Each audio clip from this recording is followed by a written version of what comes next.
رمضان شریف میں 3-4 چیزوں کا خاص خیال رکھنا ہے ہمیں، خاص۔ ایک تو رمضان شریف میں قرآن پاک سے خاص محبت فرمائیں، شہر رمضان الذی انزل فیہ القرآن، خاص محبت۔ الحمدللہ ہمارے ہاں قرآن کے عالم بھی موجود ہیں، حافظ بھی موجود ہیں، بلکہ مسجدیں کم ہوتی ہیں، حافظ زیادہ ہوتے ہیں۔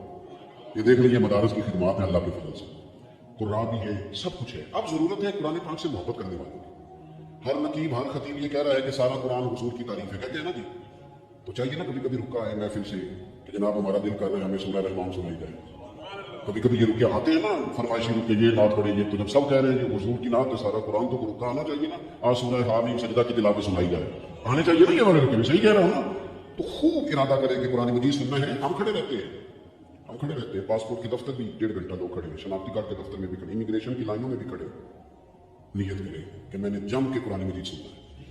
اور جس مسجد میں پہلی تراویح شروع کریں کوشش کریں کہ ساری تراویح اسی میں پڑھی، اور خاص ذوق کے ساتھ۔ خاص پنجاب میں ایک گاؤں تھا، تو اس میں نا ایک دفعہ ایک بالکل عام سادہ سا آدمی دکاندار تھا، تو اس کا انتقال ہو گیا، تو اس کی قبر سے خوشبو آنے لگی۔ تو اگر پیر صاحب ہوتے ہیں پھر تو بچوں کی موج لگ جاتی، کیا بات ہے بھائی، اتنی کرامت، عام سادہ آدمی تھا، قبر سے خوشبو آنے لگی۔ لوگ پہنچ گئے، معلومات کی، گھر تک گئے، کہا کوئی مطلب ٹھیک ہے داڑھی شریف تھی، نمازی تھا، لیکن کوئی ایسی خاص چیز ہم نے نہیں دیکھی۔ تو اس کے گھر والے بتانے لگے کہ نا قرآن مجید نہیں پڑھا ہوا تھا، بوڑھا آدمی تھا لیکن قرآن مجید سے عشق کرتا تھا، کئی گھنٹے قرآن مجید کو وضو کر کے اپنے پاس رکھتا اور پھر انگلیاں چلاتا، کہتا میرے مالک نے میرے لیے جو بھی فرمایا حق اور سچ فرمایا، اسے چومتا، پیار کرتا۔ اللہ نے یہ اعزاز دیا کہ اگر انتقال ہوا تو قبر کی مٹی سے بھی خوشبو آنی شروع ہو۔ خدا را قرآن پاک سے پیار کرے، خوب ذوق بنائے کہ ہم نے قرآن مجید کو سننا۔ دوسری میری گزارش ہے آپ حضرات سے کہ شاعری میں اٹھنا تو ہے ہی، سودا لینے کے لیے بھی جانا ہے، ہمارے یہاں دہی دودھ کے لیے بھی لوگ صبح جاتے ہیں، تو ایسا نہ کریں کہ تھوڑا 10 منٹ اور جلدی اٹھ جائیں اور پورا رمضان تہجد کی نماز پڑھیں۔ بڑی پسند ہے نبی کریم کو تہجد کی نماز۔ صبح اگر 2 رکعتیں نصیب ہو جائیں تو نبی کریم علیہ السلام نے فرمایا جب جوان آدمی تہجد کے لیے کھڑا ہوتا ہے تو اللہ فرشتوں کے سامنے فخر فرماتا ہے۔ یہ ضرور عادت بنائیں، صبح جن لوگوں کو چند نفل نصیب ہو جائیں اور پھر وہ دعا مانگیں، ایک تو رمضان پھر تہجد کا ٹائم، یہ ذوق بنا۔ اور تیسری گزارش میری یہ ہے، غریب آدمی جو ہوتا ہے وہ سمجھدار نہیں ہوتا، کیونکہ عقل مند ہونے کے لیے تو پیسے ہونا بھی تو ضروری ہے نا۔ میں نے دیکھا ہے کہ بالکل ان پڑھ آدمی ہو لیکن سیٹ ہو نا تو بڑے بڑے سیانے لوگوں کو نصیحتیں کر رہا ہوتا ہے اور اس کی سنی بھی جا رہی ہوتی ہے۔ میری غربت نے کیا مجھ کو زمانے میں بدنام، تیری دولت نے تیرے عیب چھپا رکھے۔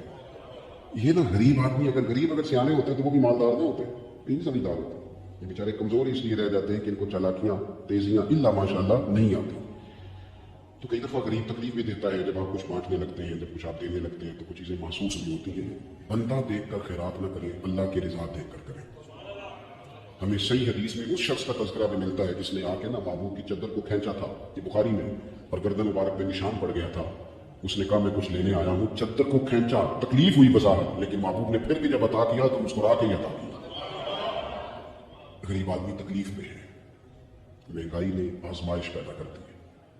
تھوڑے سے امیر لوگ اگر اپنے اخراجات میں کمی لائیں، یا اگر جو عید پر 6 جوڑے بنواتا ہے وہ 2-4 سے گزارا کر لے، تھوڑا سا اپنے اخراجات کو کم کر کے صرف اپنے رشتہ داروں میں، اپنے دائیں بائیں تھوڑی سی توجہ کریں۔ اور ایک بات کا ضرور خیال فرمائیں، پردہ پوشی بہت بڑا حسن ہے، بہت بڑی خوبصورتی ہے۔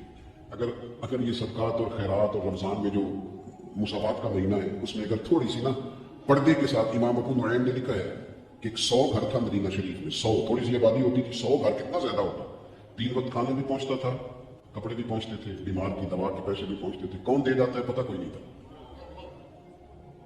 پھر اچانک سب کے گھر کھانا آنا بند ہوا تو لوگ پریشان ہوئے، ایک دوسرے سے پوچھنے لگے تیرے گھر کب سے نہیں آیا؟ 18 محرم سے۔ تیرے گھر کب سے نہیں آیا؟ اسی شام سے۔ تیرے گھر 18 سے۔ اب جب سب متفق ہوئے تو پتہ چلا کہ 18 محرم کو امام زین العابدین کا انتقال۔ 100 گھروں میں کھانا جاتا تھا پر پتہ نہیں تھا دے کون جاتا ہے، کچھ تھوڑا سا نا۔ کچھ خبریں ایسی ہیں جو حضرت عمر بن عبدالعزیز صبح اپنے خادم کو نا سارے دن کے کاموں کی لسٹ دیا کرتے تھے، تو ایک دن لسٹ دی تو وہ چاہیے تو یہ تھا نا کہ اس پہ لکھا ہوتا تھا کہ 11 بجے محکمہ تعلیم والوں کو بلانا، زور کے بعد دفاع والوں کو بلانا، شام کو صحت والوں کو بلا لینا۔ وہ لسٹ جو دی تو اس پہ لکھا تھا کہ کل 5000 درود پاک کم رہ گیا تھا، آج زیادہ بڑھ گیا، وہ فلاں بیوہ کے گھر میں راشن پہنچانا ہے۔ وہ 2-3 لائنیں ابھی پڑھی تھیں کہ وہ حضرت نے چھین لی، فرمایا یہ تو میری ذاتی ہے، تو مشیر کہنے لگا حضور یہ کب کرتے ہیں، کبھی بتایا نہیں۔ تو آپ فرمانے لگے کچھ پیسے چھپا کے رکھے ہوتے ہیں لوگوں نے کہ مشکل پڑ گئی تو کام آئیں گے، میں نے بھی کچھ نیکیاں سب سے چھپائی ہیں، قیامت میں مشکل پڑ گئی تو اللہ کے کرم سے میرے کام آ جائیں گے۔ یہ کچھ میں نے سائڈ پہ کر دی ہے جو میں نے کسی کو بتائی، تو رمضان شریف میں ایسی نیکیوں کا موقع ملے گا۔ کچھ چھپا لیں، قیمتی چیزیں سب کو نہیں بتائی جاتی، چھپائی جاتی۔ جو جن کو قیمتی سمجھتے ہیں نا، کروڑوں روپیہ جس کے پاس وہ تھوڑی بتاتا ہے میرے گھر میں 50 تولے زیور پڑا، تھوڑی کو بتائے گا۔ تو قیمتی چیزیں بتائی نہیں جاتی، چھپائی جاتی ہیں۔ اپنی نیکیوں کو قیمتی بنائیں، ان کو چھپائیں۔ اللہ کے حضور دعا کرتا ہوں۔ یہ حضرت نے بھی اس پر بات کی تھی اور مجھے بھی ارشاد فرمایا کہ جو آپس کی رنجشیں ہیں نا، جب مقاصد بڑے ہوتے ہیں پھر رنجشیں نہیں ہوتی۔ آپس کی رنجشیں، بس ایک حدیث پاک عرض کرتا ہوں، اگر آپ کی سمجھ میں آ گئی تو بات۔ ہمارے یہاں نا کچھ لوگوں نے سنتوں کو بھی مخصوص کر لیا نا کہ یہ والی سنت ہے بھئی، تمام ظاہری سنن اور آداب پر بھی عمل کریں اور جو باطنی کیفیات ہیں اس پر بھی غور کریں۔ ترمذی میں حدیث ہے، امید ہے آپ یاد رکھیں گے۔ نبی رحمت علیہ السلام نے فرمایا، اے انس، اے میرے بیٹے، تم سے ہو سکے تو صبح اس حال میں کرنا کہ تمہارے دل میں کسی کے لیے بغض نہ ہو۔ صبح اس حال میں کرنا کہ تمہارے دل میں کسی کے لیے بغض نہ ہو۔ اور محبوب فرمانے لگے، یہ میری سنت ہے، یہ میری سنت ہے، یہ میرا طریقہ ہے۔ دل کو ایک حدیث پاک میں حضور نے خود فرمایا تھا، کوئی کسی کے بارے میں مجھے بات نہ پہنچائے، میں اپنا دل تمہارے بارے میں صاف رکھنا چاہتا ہوں۔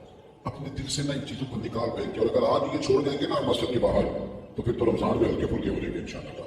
آنے والا وقت بہتر گزرے گا۔ اللہ تعالیٰ توفیق عمل عطا فرمائے۔ وما علینا الا البلاغ۔ اللهم صل على سيدنا مولانا محمد وعلى الجود والكرم وآلہ وصحبہ وبارک وسلم۔ مالک کریم ہماری اس محفل مبارکہ کو قبولیت کا درجہ عطا فرما۔ اتنے سارے احباب شریک ہوئے، علماء، مشائخ، کارکن، اللہ تعالیٰ سب کی حاضری کو اپنی بارگاہ میں قبول فرما۔ ہمارے گناہوں کو معاف فرما، ہماری غلطیوں سے درگزر فرما، علم نافع ہمارے سالے کی توفیق عطا فرما۔ مالک کریم سجدوں کا ذوق، عبادتوں کا شوق، تلاوتوں کی لذت عطا فرما۔ اے اللہ، خیر کرنے، خیر پھیلانے کا ذریعہ بننے کی توفیق عطا فرما۔ ہم سب کو شر سے محفوظ فرما۔ اے اللہ، دلوں کے قبلے سوچوں کے زاویے درست فرما۔ دروازہ رسول صلی اللہ تعالیٰ علیہ وسلم کی غلامی اور گدائی عطا فرما۔ بیماروں کو شفا عطا فرما، مقروضوں کو قرض کے بوجھ سے رہائی نصیب فرما۔ جو قلقش میں ان کے رزق میں وسعت فرما۔ امت کے حق میں رحمت والے فیصلے فرما۔ عالم اسلام پر اپنا خاص فضل و احسان فرما۔ پاکستان میں نظام مصطفیٰ صلی اللہ تعالیٰ علیہ وسلم کے سویرے کو طلوع فرما۔ قرب و جوار سے، دور دراز سے جتنے آباد آئے، قدم قدم پر کتنے عطا فرما۔ اس خوبصورتی کے ساتھ یہ اہتمام کیا گیا، اہتمام کرنے والوں کی کاوش کو اپنی بارگاہ میں قبول فرما۔ ہمارا خاتمہ بالخیر بالایمان فرما۔ اللہ میں اشارہ سے مزید ہے، مالک کریم شفا عطا فرما، تمام بیماریوں میں شفا عطا فرما، دنیا میں رحمت فرما۔ اللهم انا نسألك العفو والعافية في الدين والآخرة